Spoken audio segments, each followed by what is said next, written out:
Hi hello सगळ्यांना नमस्कार आणि वेलकम टू माय ब्लॉग. तर आज आहे ना आपल्या घरी ना दिंडी येणार आहे. तर 2 दिंड्या येणार आहेत. सकाळी चहाला पण येणार आहे आणि दुपारी लगेच जेवणाला येणार आहे. तर सकाळ सकाळी इतकी धावपळ होती, घाईगडबड होती आवरायची. तर त्यासाठी मी ना रांगोळी काढून घेतली आणि आज काय झालं, जेवढा लवकर आवरतं ना तेवढा उशीर होतोच माझ्या प्रत्येक कामात. तर आज आहे ना बाहेरचं सगळं धुवायला, गेटच्या आतमधली फरशी, तर लाईट पण गेली होती त्याच्यामुळे सगळं पाणी टाकूनच धुवावं लागलं. त्याच्यामुळे लवकरच जरा आवरायला पण सुरुवात केली. 5:30 वाजल्यापासूनच आवरायला सुरुवात केली होती. तर स्वयंपाक झाला आणि नंतर बाहेरचं आवरलं. तर म्हटलं नको परत उशीर व्हायला, कारण अभिला स्कूलला जायचं होतं आणि टिफिन तर रेडी झालाच पाहिजे होता. त्याच्यामुळं त्याचंही ना आवरलं आधी आणि मग बाहेरचं आवरून घेतलं. म्हटलं दिंडी पण लवकर येईल. तर आवरतच होते, तोच मैत्रीण पण आली होती मदतीला, कारण त्यांच्यात आणि आमच्यात दिंडी असते जेवणाची दुपारची पंगत. तर स्वयंपाक आपल्याला घरीच बनवायचा होता. तर सगळ्या मैत्रिणींनी पण येतात मला हेल्प करायला, पण त्या आल्या होत्या लवकर आणि जी चहाची दिंडी होती ना ती लगेचच आलेली होती. आणि ही जी दिंडी आली ना तर ती माझ्या गुरूंचीच होती. तर मी ना लहान असताना दुसरीतच माळ घातलेली होती. तर त्यावेळेस आहे ना माझे गुरु तिकडं माहेरी होते, पण त्यांची दिंडी इथून जायची ना औरंगाबाद रोडनी, तर ती आमच्या दारातूनच जात होती. तर शेजारीच त्यांचे ना अजून एक आहे ना शिष्य येतात, तर त्यांच्याकडे ती नाश्त्यासाठी होती आणि मग आमच्याकडे चहाला येणार होती. तर ती आधी तिकडे गेली, तिथं प्रवचन ते झालं. मला इथे वाटतं ना, आणि मारणार नाही का? 100% मारणार आहे. एक दिवस जावाच लागल. कोण दिवस येईल कायचा नाही द्यायचा भरोसा, गॅरंटी नाही आहे. गॅरंटी क्षणाचा भरोसा नाही ना. नाही का? काय व्यक्ती 8 तास, मौती दिवशी 1 तास, संपला विषय. काय नाही जगात आपलं कुणीच नाही, नाही कोणाचे कुणी, तुझे नव्हे रे कुणी. आणि ते रे प्राण्या एकलाच जाशील माझी माझी. आपल्या जगात कोण नाही. मग हा तुकोबरा काय म्हणले, आपुला तू एक देव करून घ्यावा, ते विना जीवा सुख नव्हे. पण आपला वार बदलला का देव बदलला, वार बदलला का देव बदलला. पण इथं एक सांगितला, आपुला तो एक सांगितला. पण आपला मंगळवार गेला का दुसरा देव, तिसरा देव, वार बदलत चालतो. पण तुकोबरा अजून सांगतात, एक गाव आम्ही विठोबाचे नाम, एक गाऊ आम्ही विठोबाचे नाम. अधिकाचे काम नाही आता, अधिकाचे काम नाही आता. आणि मी तिकडे काही प्रवचनला गेले नाही, कारण दुपारची दिंडी 12-12:30 वाजेपर्यंतच आपल्या घरी येते. तर इथं आहे ना मैत्रिणी ना मटकीची भाजी बनवत होत्या आणि त्याच्यानंतर तिकडे नाश्ता झाल्यानंतर ही दिंडी आपल्याकडे पण आली.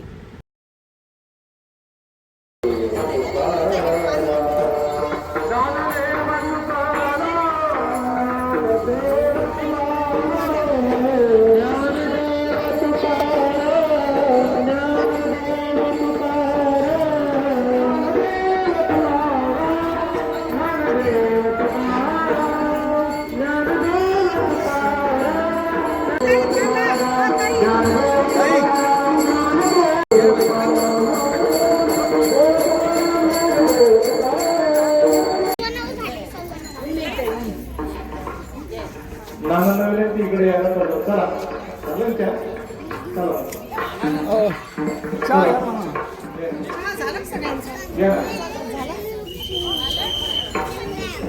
आता पंढरपूरला जर जायचं ठरलं तर एकच आहे, आपलं काम, क्रोध, अहंकार हे सगळं सांडून द्यावं लागतो. पिकले शेंदे कडूपणा गेला, पैसे केले आम्हाला नारायणाने. आज जर आपल्याला भगवान परमात्म्याने पवित्र वाणी दिलेली आहे, परंतु आपण टाकून पोचून पवित्र वाणी हे फक्त इटळू नका. आपल्याला कदाचित वारीमध्ये जर जागा नसेल, तुम्हाला जागा नाही तर तुम्ही जागा द्या. तसं आमच्या ह्याच्यात आम्ही तसं तरी करू. ज्यावेळेस आपल्या घरी पाहुणे येतात, आपल्या मुलीला कोणाला जरी बघायला येत असेल, त्यावेळेस आपण अर्जंट करतो. तसं वारीमध्ये अर्जंट करीत जावं, हे शिकत जावं. आणि काहीतरी वारीत आल्याच्या नंतर बदल झाला पाहिजे. बदल झाला तरच वारी आपली सक्सेस होती, नाहीतर कोणी काकाच्या.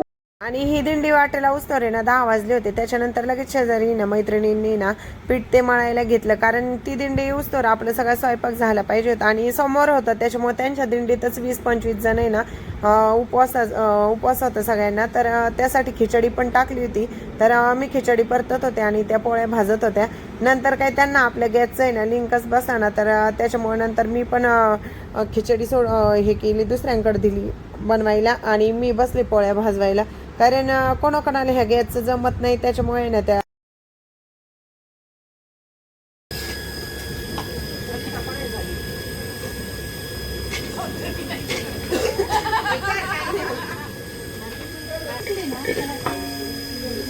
हे मनीषा काकू काही करत नाहीये, नुसते पोटासाठी असले.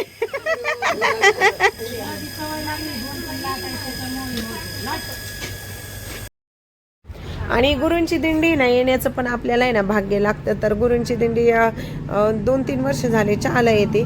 तर ही दिंडी पण आहे ना आपल्याकडे यायची, पण कार्यालयातच जेवण राहायचं तिचं. तर आता 2 वर्षापासून ती घरीच येते ही दिंडी. तर 12-1 वाजता ती पण दिंडी आली. तोपर्यंत आपला स्वयंपाक पण पूर्ण झालेला होता.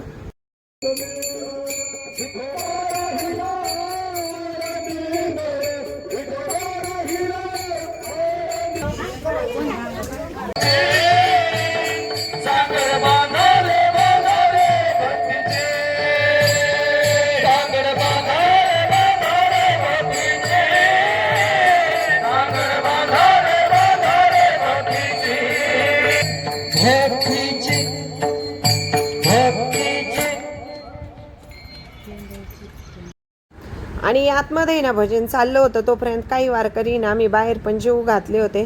कारण थोड्या वेळात उरकून पण जातं आणि त्यांना पण पुढं जायचं असतं, त्याच्यामुळे त्यांची पण घाई असते. तोपर्यंत आतमध्ये पण भजन झालं.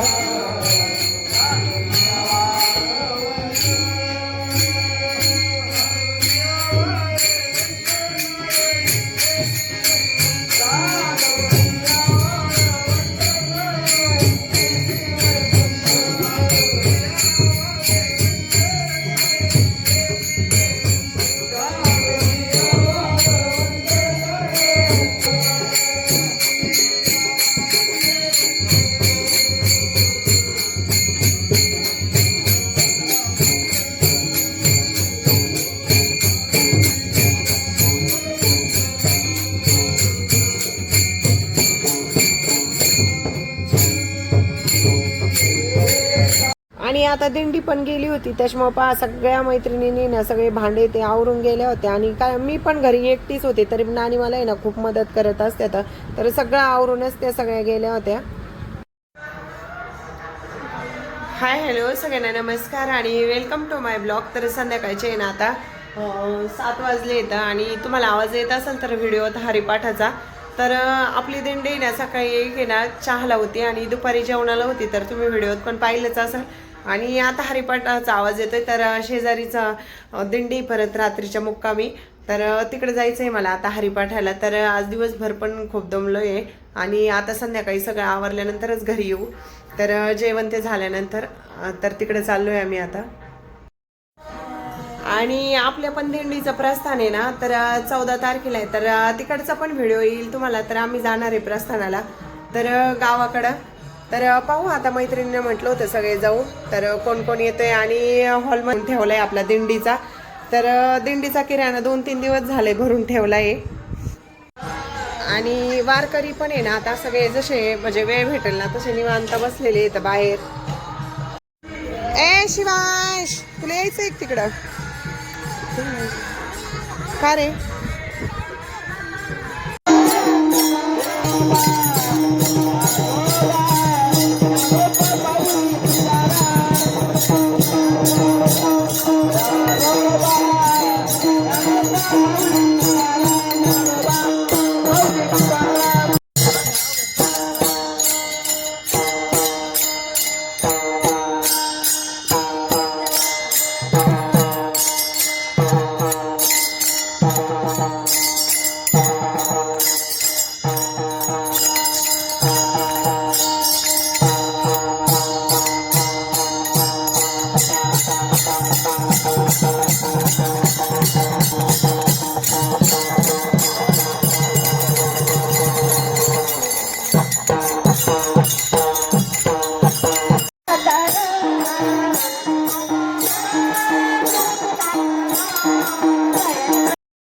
आणि आपले सबस्क्रायबर फॅमिलीसुद्धा म्हणत असेल रोज 2-3 दिवस झाले व्हिडिओ आपले दिंडीचे येते तर दिंडीचेच येतील अजून 1-2 व्हिडिओ, कारण आपली दिंडीचे आहे ना मुक्काम पण पुढे ढकलत जाते, त्याच्यामुळे एवढे क्षण आहे ना परत येत नाहीत हे. आणि लहान मुलांना पण कळतं आपलं कसं असतं कसं नाही, त्यांना पण आहे ना ज्ञान होतं थोडंफार. तर खूप छान एन्जॉय करतात आमच्या कॉलनीतले लहान मुलं. तर व्हिडिओ आवडल्यास नक्की लाईक करा.